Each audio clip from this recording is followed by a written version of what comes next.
Good morning, everyone. Okay, yesterday, my daughter and I went over to my mom and dad's house, and they have a trampoline in their backyard. So, um, Kaveri, my daughter, wanted to go jump. So we go out and jump. She's like, Mom, have a bum war with me. So we did a bum war, and we were both in dresses, and I was like, well, that did not quite work. Plus, I was a little bit cold. And then she's like, well, let's play crack the egg. So if you've never played crack the egg, let me just explain that to you. So one person sits in the center of the tramp and crosses their leg and like holds their feet. And whether it's one person or multiple people, they bounce them and jump around them, and and they keep bouncing and jumping until the person basically gets thrown off balance, and like their legs and arms unfold and they have to like try to balance themselves. Okay. But if you stay in like that crossed holding position, then you're still uncracked. Okay. So she's like, Mom, let's play crack the egg. And I was like, all right, that sounds great. So I had a blanket on, and this is important for the rest of the story. So I had a blanket like wrapped around me, and then I had kind of like folded it over so that I was somewhat appropriate in my dress, right? Thankfully, it was a long dress, so it worked.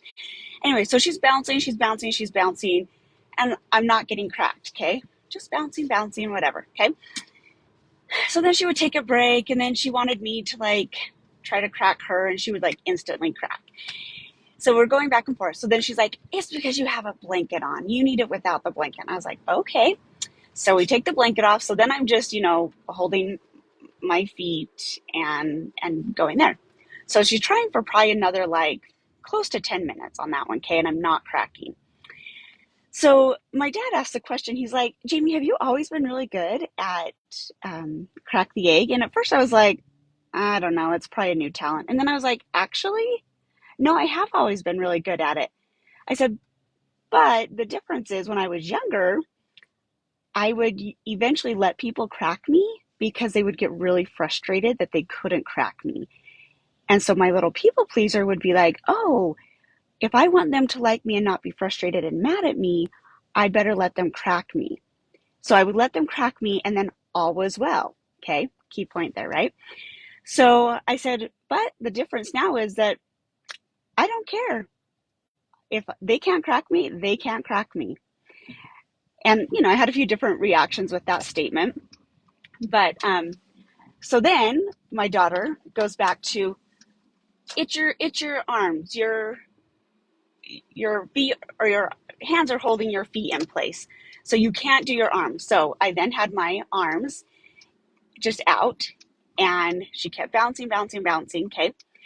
Still didn't get me. So then they're like, well, you have to put your hands on your head. So I literally had my hands on my head, my legs crossed, and my daughter was still consistently bouncing me. Now, this whole experience probably took at least 25, I think almost 30 minutes. I didn't start timing until a little bit after we had started, when I realized there was a lesson in this. So it was 25 to 30 minutes that she was attempting to crack the egg on the trampoline, okay? She still never cracked me, okay? So towards the end, because we had to leave, you know, my mom was like, well, I think it was my mom, or maybe it was my dad.